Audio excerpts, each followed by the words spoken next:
ಎಲ್ರಿಗೂ ನಮಸ್ಕಾರ. Students media ಚಾನಲ್ಗೆ ಸ್ವಾಗತ. ಯಾರ್ಯಾರು ಈ ವರ್ಷ ಇಂಜಿನಿಯರಿಂಗ್ ಮತ್ತು ಮೆಡಿಕಲ್ ಸೀಟ್ಸ್ನ KA ಮುಖಾಂತರ ತಗೋಬೇಕು ಅಂತ ಇದ್ದೀರಾ, ಅವರೆಲ್ರಿಗೂ ಸಹ ಇವತ್ತು KA ವತಿಯಿಂದ ಒಂದು ಅಪ್ಡೇಟ್ ಬಂದಿದೆ. ನೋಡಿ, ಈಗ already KCT first round complete ಆಗಿದೆ. ಎಲ್ರಿಗೂ ನಿಮಗೆ ಅಲಾಟ್ಮೆಂಟ್ ಆಗಿರುತ್ತೆ ನಿಮ್ಮ ರ್ಯಾಂಕಿಂಗು ನಿಮ್ಮ ಚಾಯ್ಸ್ ಎಂಟ್ರಿ ಪ್ರಕಾರ.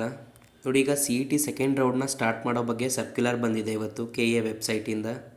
ನೋಡಿ, ಇದೇ ತಿಂಗಳು ನಿಮಗೆ 8ನೇ ತಾರೀಕು ಸೀಟ್ ಮ್ಯಾಟ್ರಿಕ್ಸ್ನ ರಿಲೀಸ್ ಮಾಡ್ತಾರೆ KA ವೆಬ್ಸೈಟಲ್ಲಿ.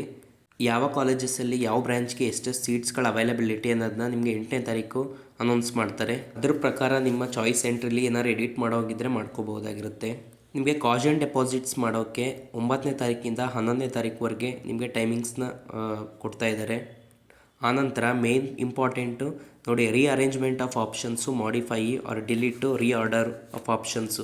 ಈ ಆಪ್ಷನ್ಸು ಯಾವಾಗ ಬರುತ್ತೆ ಅಂತ ಅಂದರೆ ನೋಡಿ, ಇದೇ ತಿಂಗಳು 8ನೇ ತಾರೀಕಿಂದ 11ನೇ ತಾರೀಕುವರೆಗೆ ನಿಮಗೆ ಚಾನ್ಸ್ ಕೊಟ್ಟಿದ್ದಾರೆ. ಈ ಟೈಮಲ್ಲಿ ನಿಮ್ಮ ಆಪ್ಷನ್ ಎಂಟ್ರಿಲಿ ನೀವು ಏನಾರು ಚೇಂಜಸ್ ಮಾಡ್ಕೋಬೇಕು, ಮಾಡಿಫೈ ಮಾಡ್ಕೋಬೇಕು ಅಂತಂದರೆ ನೀವು ಈ ಟೈಮಲ್ಲಿ ಮಾಡ್ಕೋಬೋದು. ಹಾಗೆ ಸೀಟ್ ಅಲಾಟ್ಮೆಂಟ್ ರಿಸಲ್ಟು ಸೆಕೆಂಡ್ ರೌಂಡ್ದು ಏನಿರುತ್ತೋ ಅದನ್ನು ಪ್ರಾವಿಷನಲ್ಲು ಸಹ ರಿಸಲ್ಟ್ಸ್ನ ಅನೌನ್ಸ್ ಮಾಡ್ತಾರೆ. ಹಾಗೆ ಫೈನಲ್ ಸೀಟ್ ಅಲಾಟ್ಮೆಂಟು ಸಹ ಅನೌನ್ಸ್ ಮಾಡ್ತಾರೆ. ನೆಕ್ಸ್ಟು ವೆಬ್ಸೈಟಲ್ಲಿ ಅವ್ರು ಇನ್ಫಾರ್ಮೇಷನ್ ಕೊಡ್ತಾರೆ ಯಾವಾಗ ಸೆಕೆಂಡ್ ರೌಂಡ್ದು ರಿಸಲ್ಟ್ಸ್ನ ಅನೌನ್ಸ್ ಮಾಡಬೇಕು ಅಂತ ಅಂದಾಗ. ಇದಾಗಿತ್ತು ಇವತ್ತಿನ ಅಪ್ಡೇಟ್ಸು. ಇದೇ ರೀತಿ ಚಾನಲಲ್ಲಿ ಇನ್ಫಾರ್ಮೇಷನ್ ವೀಡಿಯೋಸ್ಗಳು ಬರ್ತಾ ಇರುತ್ತೆ. ಚಾನಲ್ನ ಸಬ್ಸ್ಕ್ರೈಬ್ ಮಾಡ್ಕೊಳ್ಳಿ. ಧನ್ಯವಾದಗಳು ವಿಡಿಯೋ ನೋಡಿದ್ದಕ್ಕಾಗಿ.